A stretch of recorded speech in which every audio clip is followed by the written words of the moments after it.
La noche es perfecta para pensar cómo queremos vivir el día que amanece. Por eso, Walter Rotella te invita a compartir una charla con escritores que nos cuentan sobre sus textos y métodos de creación. A partir de este momento, abrimos la cafetería de Oriental en Café y Palabras.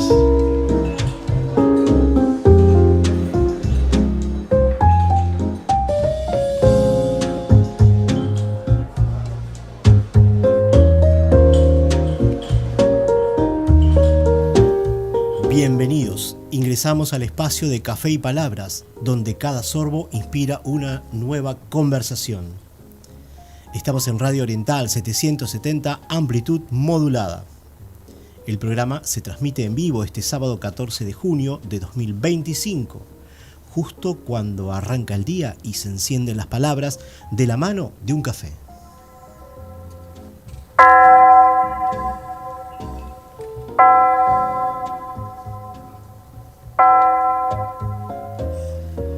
Podrán volver a escuchar el programa que se emite en vivo hoy en los sitios iVoox, Spotify, Amazon Music y en YouTube.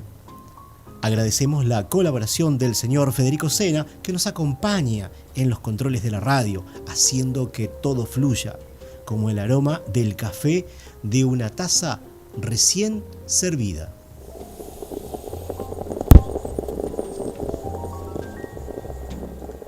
Nos pueden escuchar también vía internet por la web de Radio Oriental, accediendo a la pestaña Radio en Vivo. Nos contactan por mensajes al número de WhatsApp 092-770-111. Y a este programa lo pueden seguir por la red social Instagram, @Café y Palabras 2025. Usted está escuchando Café y Palabras en la noche de Oriental. Toda la información y enlaces a iVoox, Spotify, Amazon Music y a YouTube lo compartimos en nuestro blog de Café y Palabras, cuya dirección es cafeypalabras2025.blogspot.com.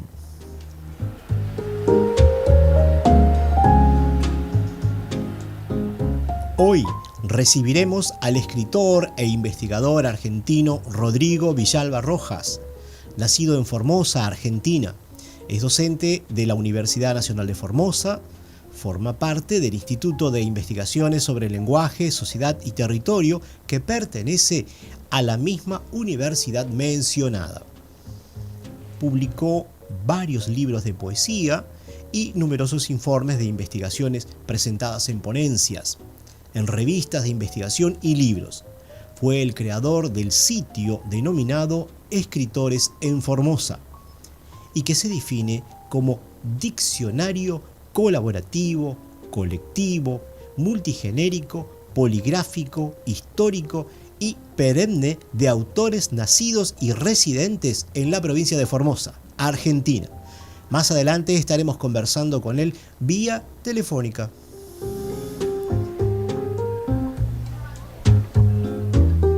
Ahora les presentamos nuestro micro análisis literario de la Biblia.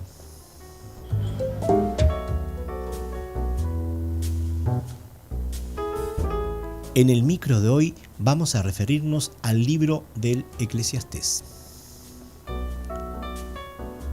Siguiendo a Juan Ramón Cervera para iniciar este análisis de hoy, digamos que el investigador precisa que, si bien el texto se le atribuye a Salomón, fue compuesto tiempo después.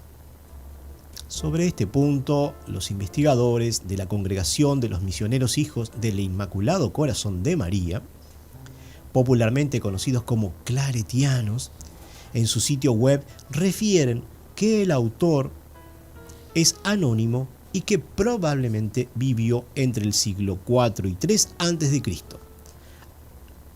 quien se presenta como Coelet, que fue traducido del hebreo al griego como eclesiasta, asambleísta o congregacionista. Luego traducido nuevamente nos llega como el predicador.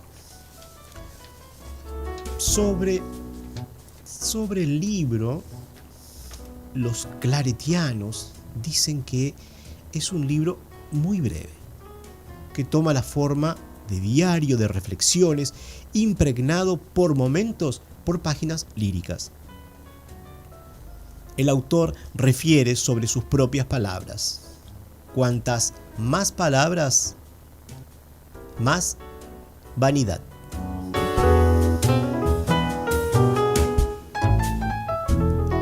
El autor reflexiona a lo largo del libro sobre el sentido de la vida. Es conocedor de las enseñanzas tradicionales y las cita. Cuando no, las fabrica y así se lo reconoce como el maestro.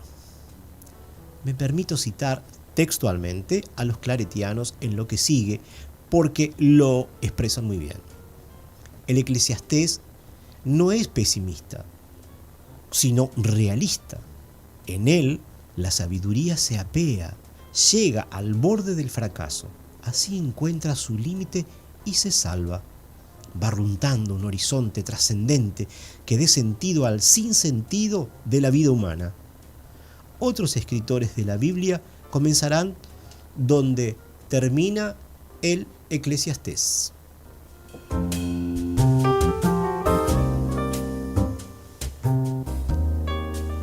Juan Ramón Cervera sobre el libro nos indica que utiliza un tono muy existencialista para reflexionar sobre la fugacidad de los placeres, la incertidumbre del conocimiento, la inutilidad de los esfuerzos y bienes del ser humano, lo perecedero de todo lo humano y de las injusticias de la vida.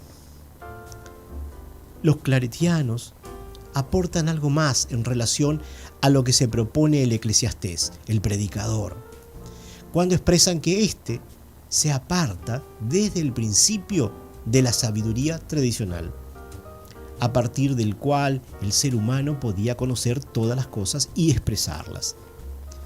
Pero no dice el predicador que todo es un eterno retorno en tono pesimista, sino que hace referencia a la monotonía del vivir y a que todo está hecho. Existe en el Eclesiastés la convicción de que todo es pura ilusión y nada hay de extraordinario en la experiencia humana. Entonces, tarde o temprano, todo se repite, sea en el ámbito natural, social u otros. Por Oriental 770 AM, junto a Walter Rotella, estamos presentando Café y Palabras. Finalizamos el micro de hoy con lo que nos acerca Juan Ramón Cervera sobre este texto, el Eclesiastés. Él nos señala que este texto se gesta la expresión vanitas vanitatis, que significa vanidad de vanidades. Todo es vanidad. Y también allí se gestaron las frases tan conocidas: nada nuevo hay bajo el sol, nada tiene sentido, lo que fue, eso será. Así cerramos por aquí nuestro micro análisis literario de la Biblia. Como siempre, esperamos les haya interesado la sección y los invitamos a conocer más en el sitio de los claretianos, www.bibliclaret.org/índice-de-comentarios. Y simplemente agregar algo para terminar esta primera parte, y que en el día de ayer, viernes, fue el día del escritor en la Argentina, y justamente en un momento más vamos a tener en la entrevista a un autor argentino.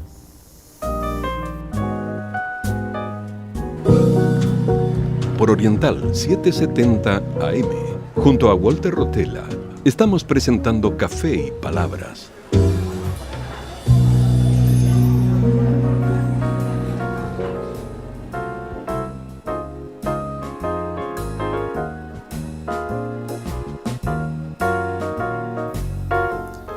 Hoy recibimos en Café y Palabras al escritor e investigador Rodrigo Villalba Rojas, nacido en Formosa, Argentina, en 1983. Es doctor en Humanidades, mención Letras, Universidad Nacional del Litoral. Es investigador del CONICET, docente de la Universidad Nacional de Formosa, Argentina, y forma parte del Instituto de Investigaciones sobre Lenguaje, Sociedad y Territorio UNAF. Se especializa en el estudio de las literaturas en guaraní y sus expresiones fronterizas, con atención primordial en las tradiciones orales y la construcción de una escritura en guaraní no indígena desde fines del siglo XIX en adelante.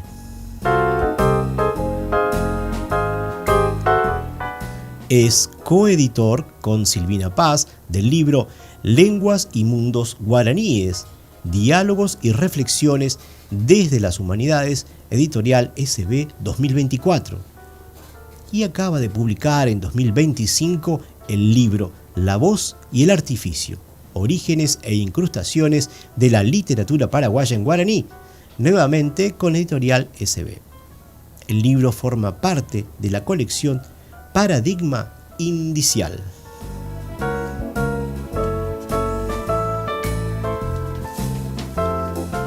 También publicó los libros de poesía In Memoriam en 2014, Los Mensurables o Lennon un Poroto 2014, Los Mensurables o Trituraciones 2020, Los Mensurables o Nuevo Devocionario para la Feligresía Venidera 2022.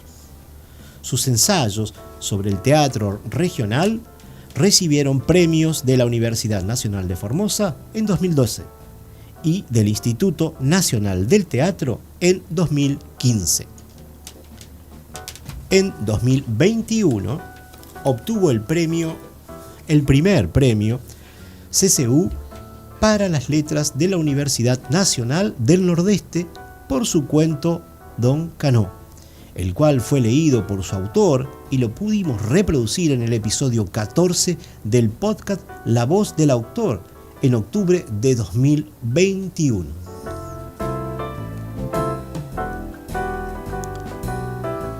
Además, es el autor de 11 capítulos de libros de investigación y de 11 artículos de investigación publicados en revistas especializadas. Ha participado en 8 congresos como ponente o expositor de sus trabajos de investigación.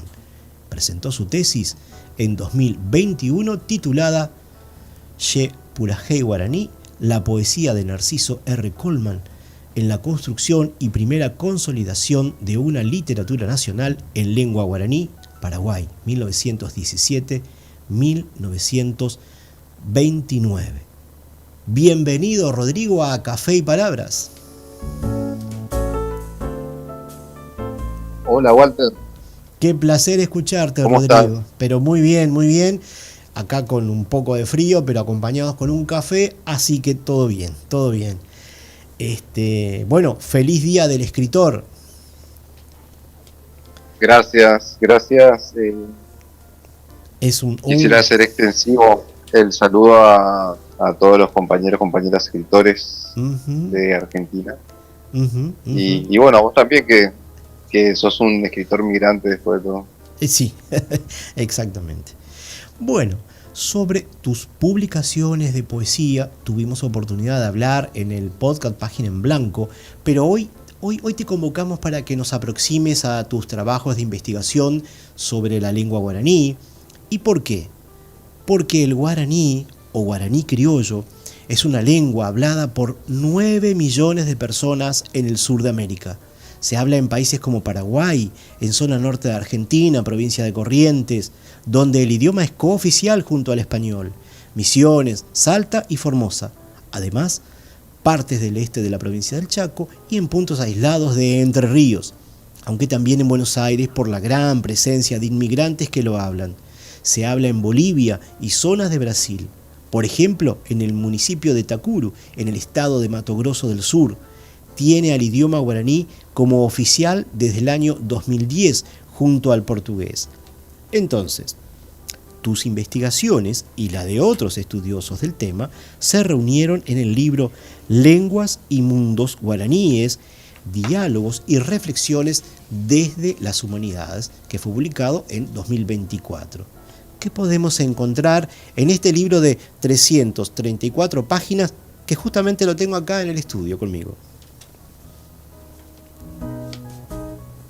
Sí, te comento, Walter, el libro es el resultado de un largo proceso de edición y preparación de los textos que surgieron en el contexto de un workshop, un taller de discusión y reflexión. Ajá. En torno a los estudios del guaraní. Sí.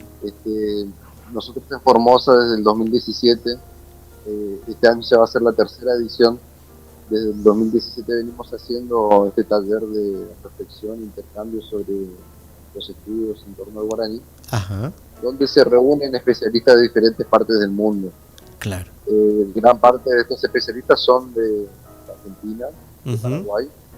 Se suman especialistas de Brasil, en una ocasión tuvimos de Chile, de Estados Unidos, de Alemania, de Francia.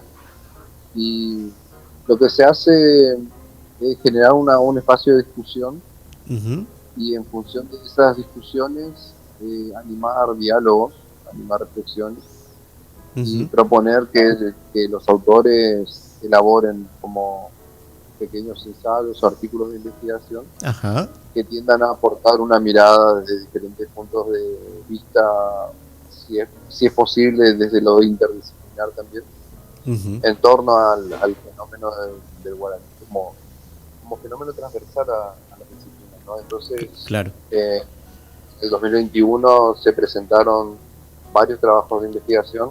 Tuvimos alrededor de 30 trabajos.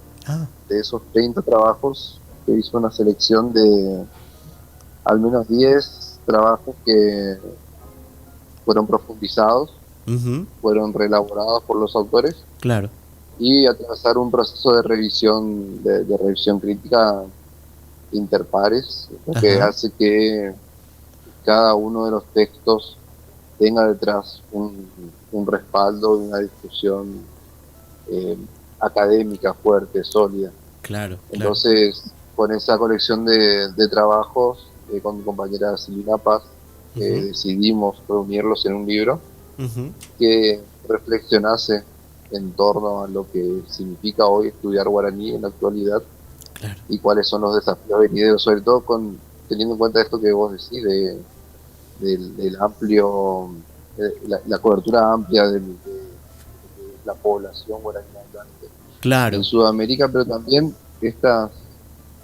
estos atravesamientos que van más allá de las fronteras de Sudamérica, teniendo en cuenta que hay mucha migración paraguaya, ¿no?, hacia Europa, Asia, Estados Unidos. Entonces también poner esto en cuestión, ¿no?, que el guaraní como lengua sudamericana ha llegado a tener un estatus de lengua oficial y está atravesando las plataformas y los medios digitales de modo tal que genera una dinámica nueva y todavía formas de expresión que estamos tratando de comprender. Claro, porque ustedes están trabajando en todo este tiempo sobre la lengua, sobre el guaraní hablado hoy. Es decir, han estudiado, de repente tú en tus trabajos, en los distintos trabajos, un poco esa lengua hablada. Y bueno, es decir, yo ahora en un momento más voy a preguntarte una cosa un poco más específica, pero digo, un poco de historia, pero también de lo que sucede hoy con la lengua, ¿no? Y ahí voy, el tema de las... ya más adelante lo voy a nombrar, pero el tema del yopará, esa mezcla, ¿no? Pero en 2025 publicas un nuevo libro, La voz y el artificio, orígenes e incrustaciones de la literatura paraguaya en guaraní. Dice sobre este libro que en él te zambulles en los primeros trazos de la poesía paraguaya en guaraní a inicios del siglo XX. Ahí es donde estamos hablando un poco más de historia, ¿no? Y agregas, es una coordenada extraña en la historia de la literatura paraguaya, por eso es un aporte vital para explicar sus hiatos y discontinuidades. Entonces, ¿puede decirse que este libro, este último, La voz y el artificio, representa una profundización de lo planteado en el primer libro que mencionamos? ¿O que hay una continuidad? No, Ajá. no hay una continuidad propiamente, sino que el orden de producción de los materiales es inverso, es decir, La voz y el artificio se compuso primero. Ah, bien. Es un libro que trabajé durante bastante tiempo, estuve alrededor de 5 años más o menos trabajando en ese libro. Ajá. Y se demora la publicación por un proceso externo de revisión. Claro. Es decir, La voz y el artificio, al ser un libro propiamente mío, yo lo pongo a disposición de una editorial universitaria que es EduBIM, y por el circuito de las editoriales universitarias requiere un proceso de calificación y de evaluación de pares de nuevo, que yo ya no puedo manejar. Claro. Y que bueno, lleva su propia temporalidad, ¿no? Eso hace que se demore su salida. Este libro yo lo puse a disposición de la editorial en el 2022. Ah, claro. Y podía haber salido en el curso del 2023 o 2024, pero se demoró un poco más. Claro. Y salió recién ahora. Ah, claro. Ahí y en paralelo yo fui trabajando con lo que fueron las producciones de los compañeros y bueno, y con Silvina fuimos haciendo esta colección que después que va a tener el título de Lenguas y Mundos Guaraníes. Claro. Entonces, a ver, como para ordenar un poco los tantos, sí. La voz y el artificio es propiamente una investigación que yo llevé a cabo sobre la disciplina de la que soy más afín, que es la literatura y los estudios literarios, estudios críticos literarios. Y la Lenguas y Mundos Guaraníes es un libro aparte donde exploramos un poco más la interdisciplinaridad y la multidisciplinariedad, haciendo concurrir muy fuertemente los estudios lingüísticos, los estudios de la pedagogía, de la antropología, algo de literatura y algo también de tecnologías de la información y la comunicación. Entonces, es un libro mucho más abarcativo, más heterogéneo, más abarcativo, más plural. Claro. Mientras que La voz y el artificio es un libro sobre historia literaria, historia de la literatura latinoamericana, si se quiere. Entonces, esas son las diferencias. Sí, profundiza más La voz y el artificio en cuanto al aspecto literario, a lo que es el germen de la literatura en guaraní del Paraguay. Porque por momentos, yo me acuerdo de aquella charla que ustedes brindaron hace un año, ¿no? En Asunción, donde estuve presente, por casualidad, fue muy interesante. Fui a la Feria del Libro, pero no sabía que estabas presentando esto con toda esta gente. Y una de las cosas que decían era es cómo las diferencias que hay cuando se habla el guaraní en distintas regiones, y bueno, y de las mezclas que hay, ¿no? Lo que yo investigué acá decía el yopará, ¿no? En guaraní, que significa mezcla de este idioma con el español, ¿no? Y que es muy común actualmente.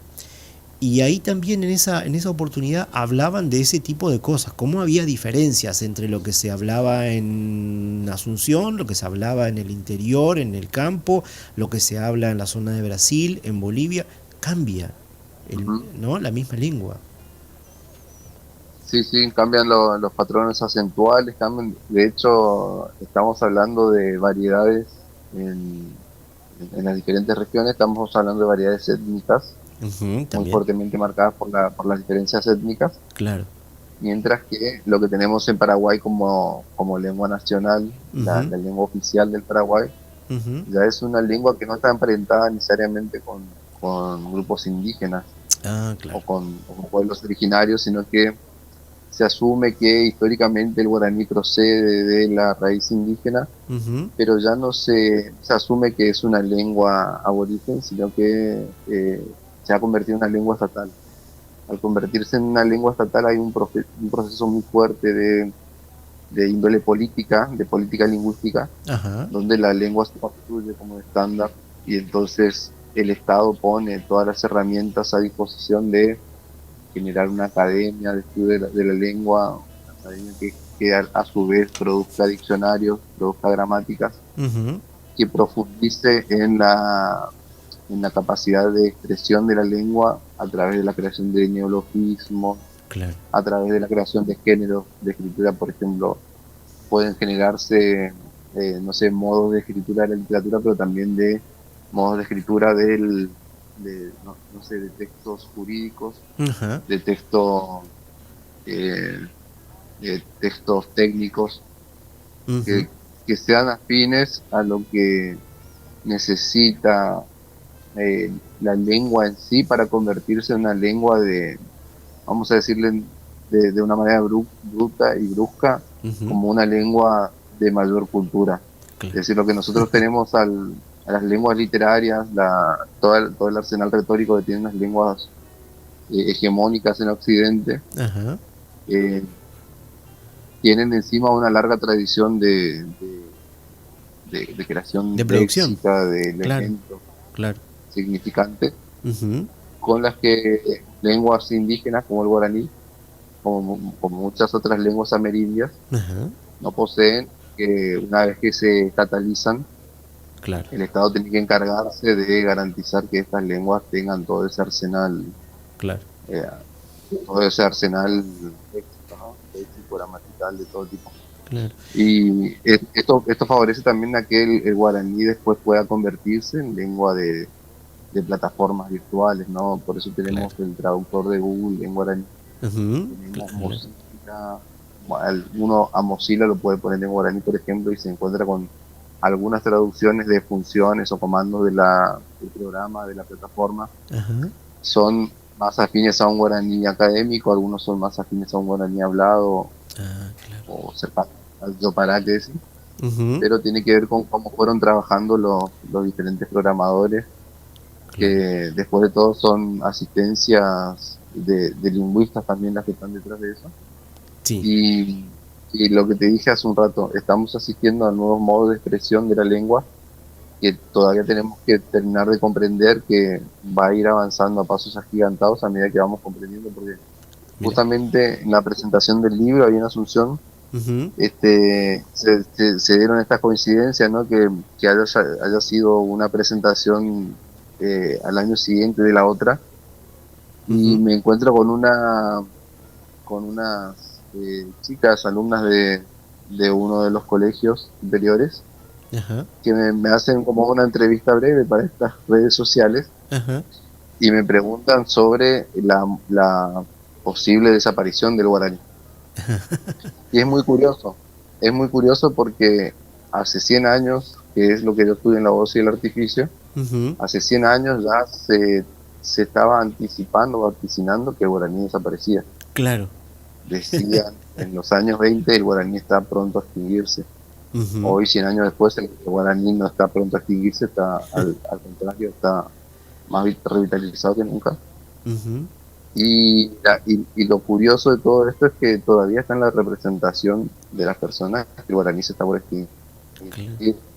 Claro. Cuando este es el llamado de atención que yo hacía en la pequeña entrevista esa, Ajá. nosotros no estamos entendiendo que los jóvenes quizá no están hablando tanto guaraní como sí están aprendiendo a escribirlo mucho más, porque están usando las redes sociales, Claro. usan memes en guaraní, usan chistes en guaraní, usan el WhatsApp para escribir cosas en guaraní. Ajá. Así sean cosas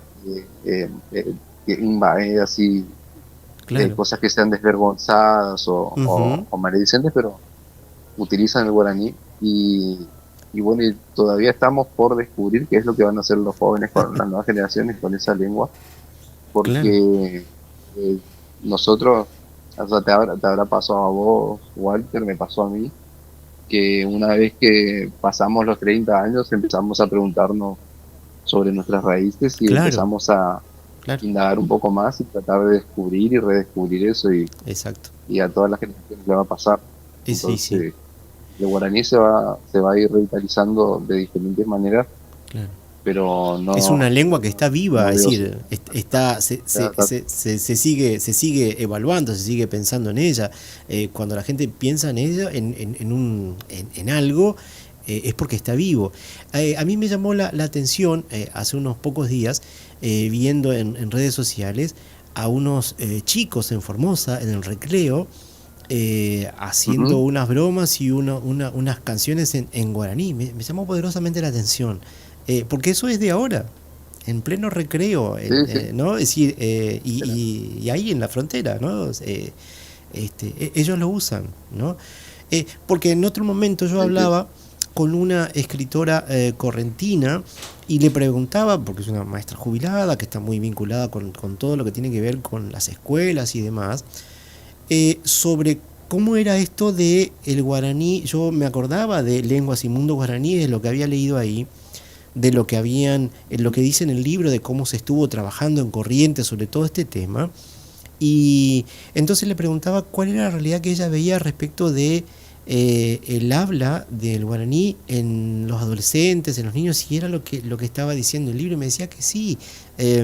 Me comentaba a ese respecto, ¿no? Es decir, de cómo eso que se mostraba en el libro, en las investigaciones, de que los niños cuando salen de la escuela, porque al principio era prohibitivo, era algo que estaba mal, digamos, ¿no?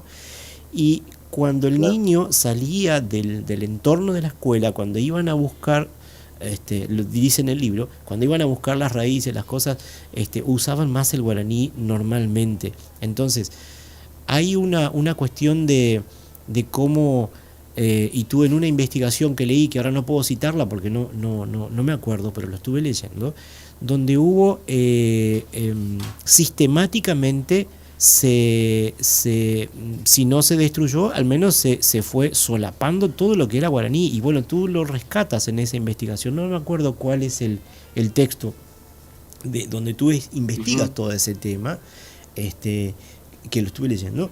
Y eso es interesante, es decir, hubo en un momento el mismo Estado en Paraguay, es decir, o algunos de sus agentes, no digo el Estado en sí, pero lo fue solapando al guaraní también, ¿no?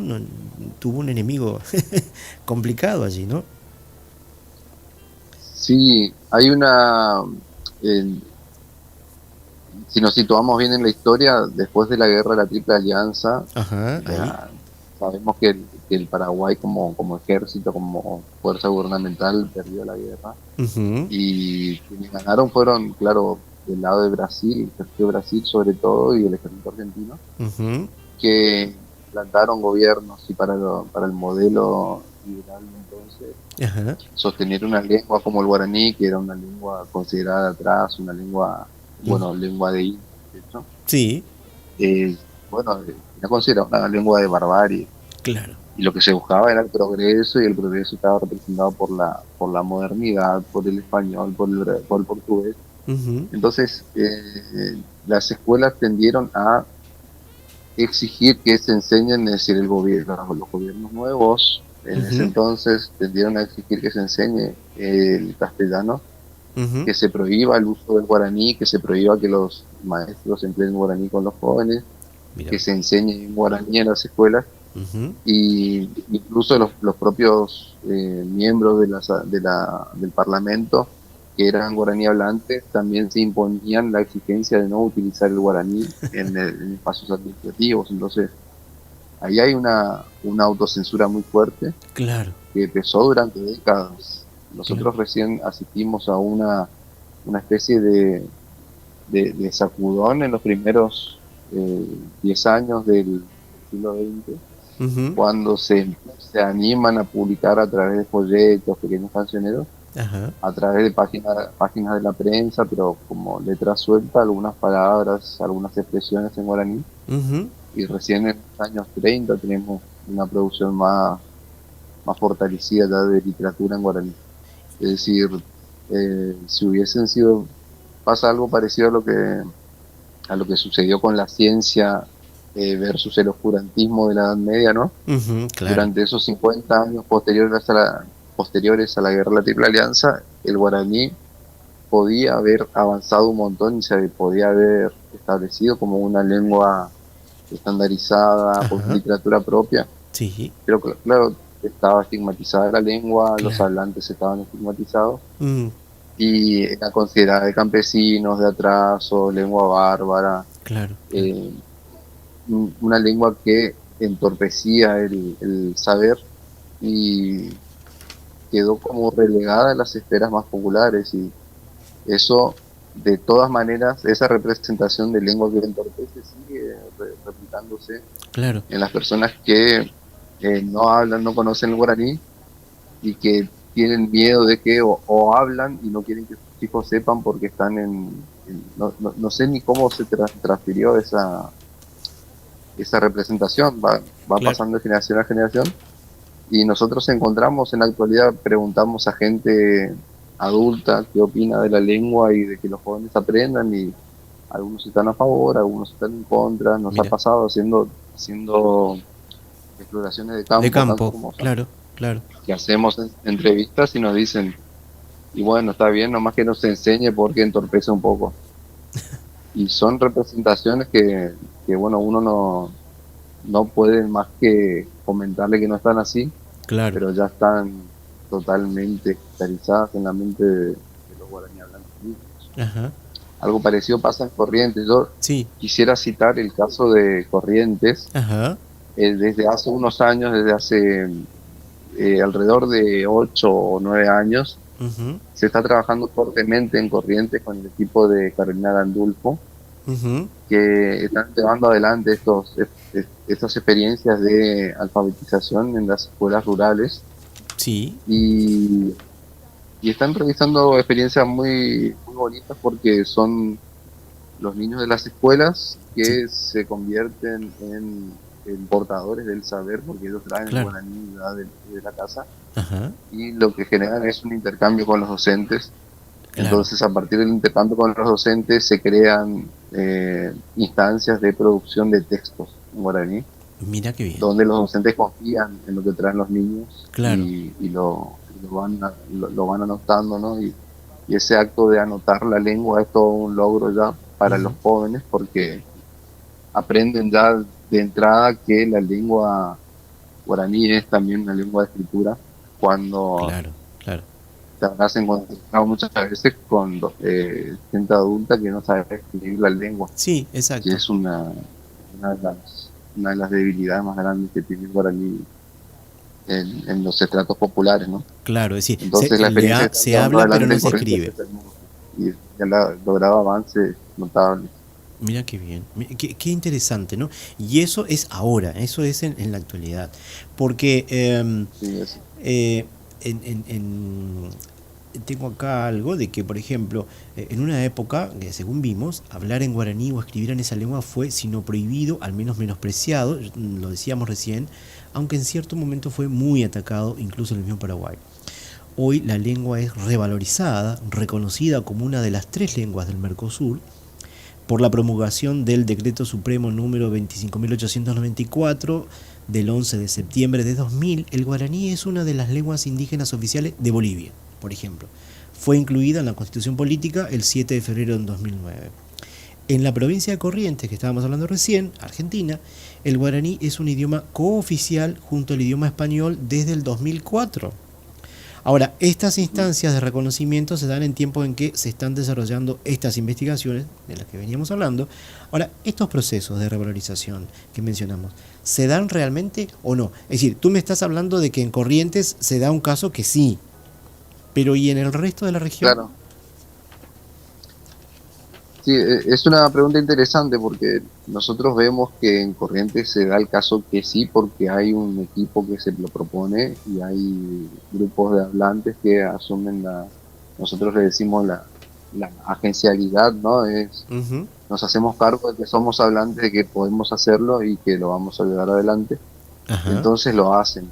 Claro. Ahora, el Estado lo único que les ofrece hasta el momento es el marco legal, es decir, lo que ustedes están queriendo hacer no está prohibido, así que muchachos, pero no hay un acompañamiento real, un acompañamiento completo tampoco, porque claro, solamente se da la posibilidad de que se haga, pero no se pone a disposición un instrumento específico de política de intervención. Muchas veces acá en Formosa nos pasa que tenemos equipos de alfabetización intercultural bilingüe, por ejemplo, que tienen intenciones fabulosas, pero siempre está el limitante de los recursos humanos. Entonces son 3 o 4 docentes de la lengua que tienen que atravesar toda la provincia haciendo capacitaciones al resto de los docentes, y es un trabajo descomunal. Entonces no sé. Si lo que está pasando ahora en la Argentina, estamos asistiendo a una política de achicamiento del Estado, entonces va a haber cada vez menos políticas para este tipo de intervenciones.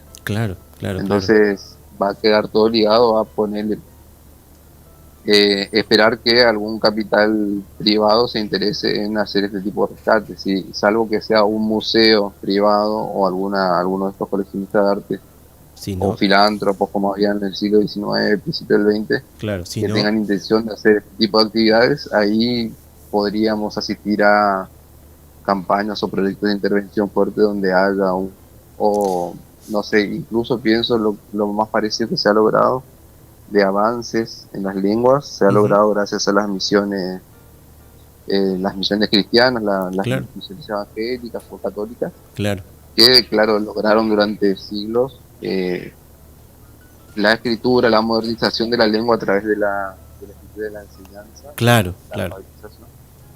pero siempre hay un propósito detrás, ¿no? Todo lo que son las campañas evangelizadoras son campañas de aculturación también, entonces esa doble faz, ¿no? Perfecto, modernizamos la lengua, la hacemos constituirse en un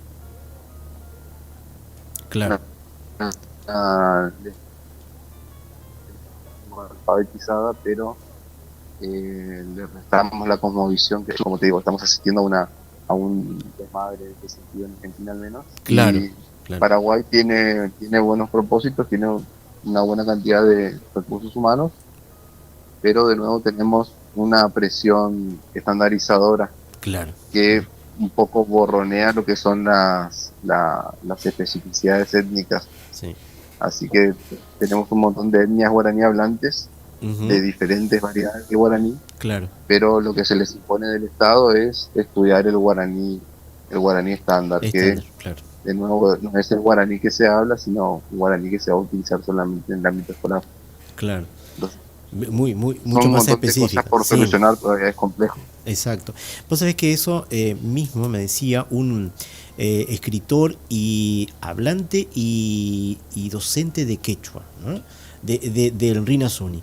Él me decía que en Perú pasa exactamente lo mismo que con el guaraní acá, es decir, es declarado idioma oficial, al igual que el español, pero sin embargo no hay recursos, no se trabaja en el tema y la comunidad hablante es muy alta. Entonces él se propone de que el Runasuni los funcionarios puedan ir, los médicos puedan hablarlo. ¿Por qué? Porque la comunidad hablante es grande. Y bueno, él me decía la diferencia que había en Runasuni en el sur, en el centro y en el norte de Perú, pero que a veces no se entendían, ¿no? En los del sur con el norte, una cosa así. Pero además de eso, la gran dificultad de que el funcionario del Estado cuando se va a hablar, o el médico cuando se va a hablar con la población, no se entiende. No, ¿cómo puede atender un médico a alguien que está hablando el Runasuni, que no habla el español? ¿Cómo va a tratarlo? Entonces acá pasa lo mismo. Es decir, hay una supuesta voluntad política de que se lleva adelante el guaraní, pero no. Por otro lado, por otro lado te digo, sí, pero no, ¿no? Es decir, una realidad muy similar en países muy cercanos. Y hablo del Runasuni porque es sobre otra lengua que es interesante. Es decir, tengo pendiente, eso yo te lo había dicho en algún momento, es decir, en Página en Blanco quise hacer, o en algún momento hablar de ese. Es decir, tenemos hoy, le leía 400, 500 lenguas en América. En un momento tuvimos 1000. Algunas lenguas con muy pocos hablantes. Entonces, y que es difícil. Hace poco hablaba con un hombre de España, que él defiende las distintas lenguas que hay en España, y él hablaba lo mismo, que hay una voluntad política de no darle lugar a las lenguas que no tienen el control, digamos, ¿no? Entonces, y él se oponía a eso, él se oponía mucho y trabajaba mucho. Entonces, en la misma situación es el trabajo de ustedes. Es interesante eso. Mira, a ver, acá estamos ahí llegando al tiempo de cierre, pero todavía nos falta. Podemos encontrar puntos de contacto o diferencias entre la producción literaria que hallaste en guaraní del tiempo investigado respecto de la producción en español en la misma zona de estudio. Yo me refiero a los trabajos que estuviste haciendo. Tú investigaste bastante literatura que se escribió en un momento determinado en guaraní. Estuviste trabajando mucho sobre todo eso, ¿no? Entonces, yo me planteo esto. Es decir, la producción literaria en guaraní que se podía hacer en ese momento que tú estudiaste y lo que se hacía en español en esa zona de Paraguay, zona de frontera y demás. ¿Podés mostrarnos o de alguna manera contarnos un poco, es decir, diferencias y... Sí. Sobre todo me interesa hablar del volumen, volumen de producción de cada una. Uh-huh. Y de nuevo pensemos en el estatus respecto de algo que podemos denominar el canon, ¿no? Sí. El canon van a ser aquellos modelos de escritura de la literatura que son más afines a lo que está de moda en ese momento, a lo que está aceptado, legitimado por los circuitos letrados del momento. Ajá. En el Paraguay de los años 1000,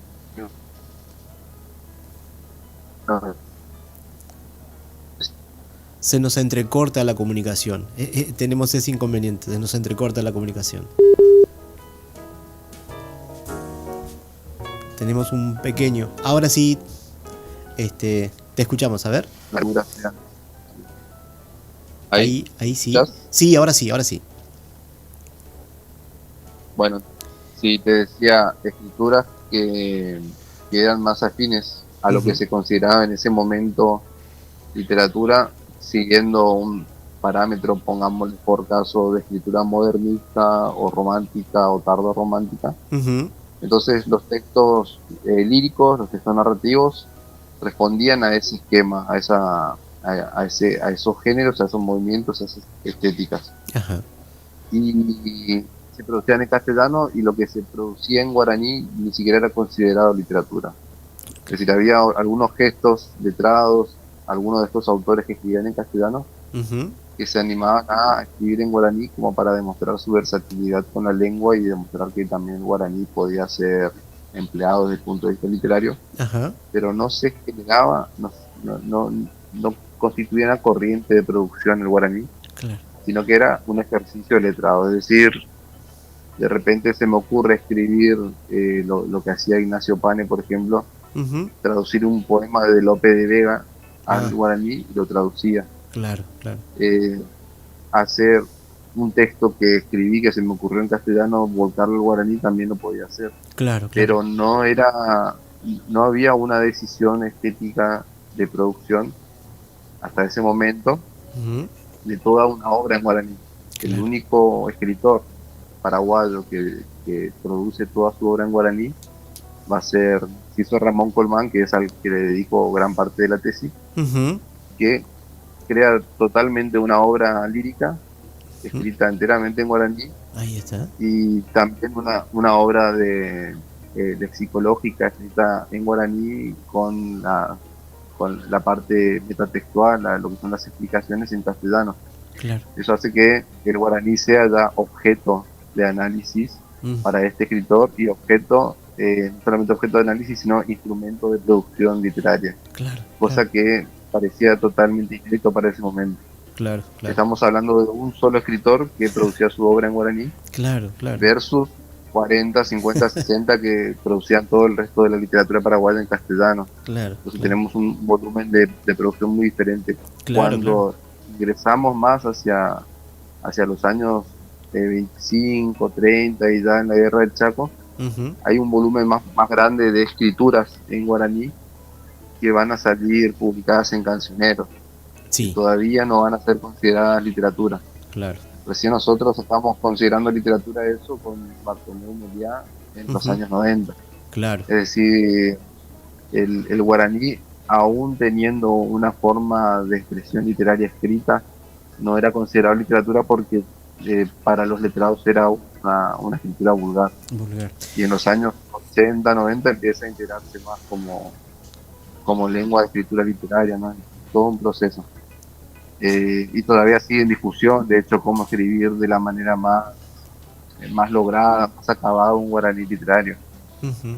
Todavía sigue ese debate, algunos lo hacen más académico, claro, más purista, más rebuscado, y otros lo hacen de la manera más natural, y queda esa manera más natural es utilizar un guaraní más preparado y tiende a considerarse más vulgar, ¿no? Claro. Entonces, tenemos todavía esos debates muy presentes en cuanto a constituir una literatura.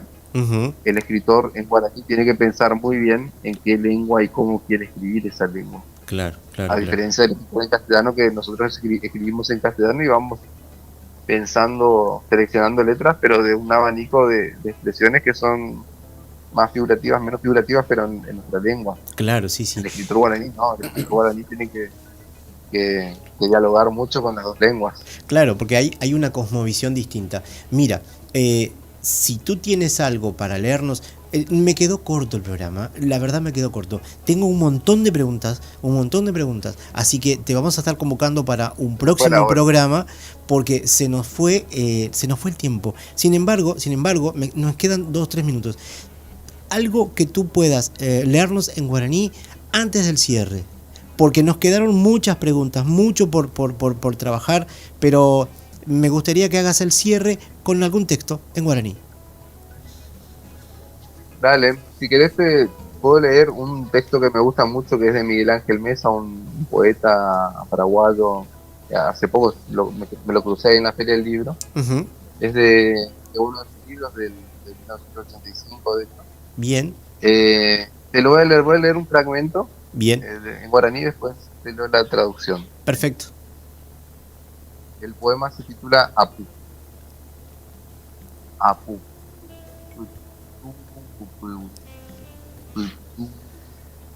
Ayeyo pulpa. Shinyo wipil. Bae fu. Ayeko. Shinyo wipil.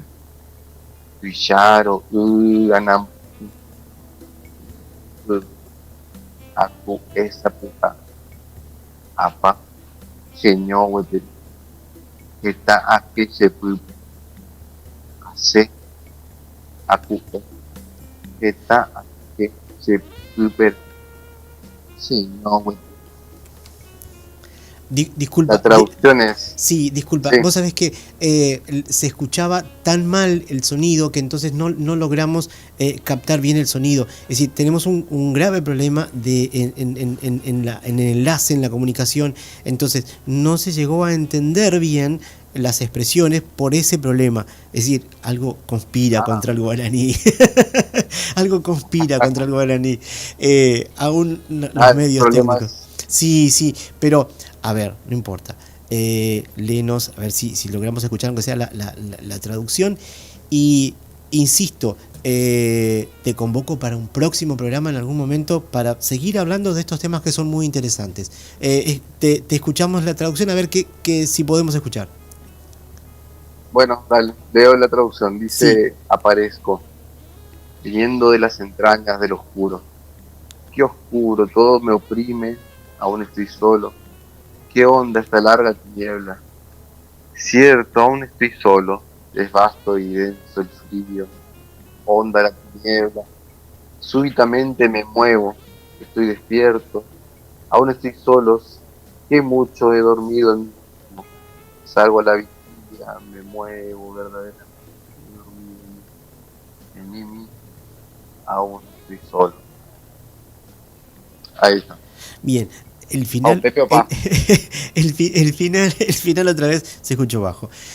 Bueno, Rodrigo Nicolás Villalba Rojas, muchísimas gracias por participar de Café y Palabras, muchas gracias por tu tiempo, sabemos que es tarde, pero bueno, te convocamos para un próximo programa. Hay mucho por hablar para poder contar más sobre estos trabajos de investigación que realiza junto a un montón de gente sobre producciones que van saliendo, así que bueno, es muy interesante, así que desde ya te convoco para un próximo programa en algún momento más.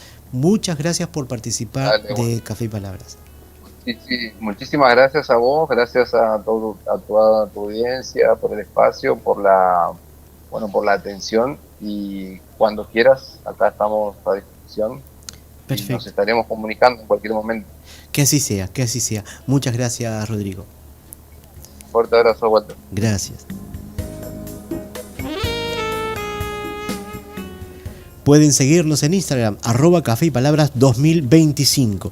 Más información sobre el programa y los escritores invitados los brindamos en el blog de Café y Palabras, cafeypalabras2025.blogspot.com/. Nos pueden escuchar y seguirnos también por iVoox, Spotify, Amazon Music y en YouTube, siempre a partir del lunes siguiente de la transmisión en vivo. Estamos en Radio Oriental 770 amplitud modulada. Salimos al aire los sábados a las 0 horas, un poco después de iniciar el día, justo cuando termina el viernes y arrancan las palabras. También pueden escuchar por la web de Radio Oriental, oriental.com.uy/inicio/en-vivo-. Agradecemos la gentil y muy afortunada colaboración del señor Federico Sena, que nos acompaña en los controles de la radio. Pueden seguir a Radio Oriental por la red social Facebook, www.facebook.com/oriental770am, o la red social X, @oriental770. Usted está escuchando Café y Palabras en la noche de Oriental. El café se terminó y las palabras se van apagando de a poco. Ahora es momento de preparar la cafetería para otro encuentro literario en Café y Palabras. Agradecemos su compañía y hasta el próximo programa. AM 770, Radio Oriental Sociedad Anónima, la radio de la Iglesia Católica, Arquidiócesis de Montevideo. Cada procesión de Corpus es única. A veces toca días de sol y otras paraguas en mano. Algunos años son electorales o marcados por fechas significativas y otros más corrientes. Pero todas las procesiones de Corpus tienen algo en común. Jesús sale a nuestro encuentro, camina con nosotros. Este año santo, como iglesia que peregrina en Montevideo, vamos a dar un paso muy especial. Nos consagraremos al Sagrado Corazón de Jesús. Queremos confiarle nuestra ciudad, nuestros barrios y nuestros corazones, para que su luz nos ayude a ver más claro en lo simple de cada día, para que sigamos sus pasos y llevemos su amor donde más se necesita. Queremos que en Montevideo, en nuestras calles y nuestros hogares, el corazón de Jesús se sienta latir. Nos encontramos el domingo 22 de junio a las 15 horas en Avenida del Libertador y Mercedes. Vamos todos a caminar con Jesús. Vamos a la procesión de Corpus Christi. Cristo, nuestra esperanza, no defrauda. En Vigilia, hoy más que nunca queremos estar a tu lado. Por una única cuota, los socios de Vigilia acceden a compañía en sanatorio o internación domiciliaria, seguro quirúrgico, traslados en ambulancia, enfermería domiciliaria, seguro de vida, cadetería médica, acompañante personal para realizar visitas al médico, hacer las compras o realizar cualquier gestión. Comunícate ahora al 0800 5755. Vigilia, tu compañía diferente en todo el país. Para mí el vino siempre es Santa Teresa. Tinto con un asadito, blanco bien frío y ahora también Santa Té, el más bolichero de la familia. Hoy vamos a beber, tomamos un Santa Té y nos vamos a encender. Santa Té, el nuevo tinto suave de Santa Teresa. Hay una voz que cruza mi país. Desde Montevideo, Uruguay, Transmite CX12 Radio Oriental en los 770 kHz de amplitud modulada en Canal Libre Internacional.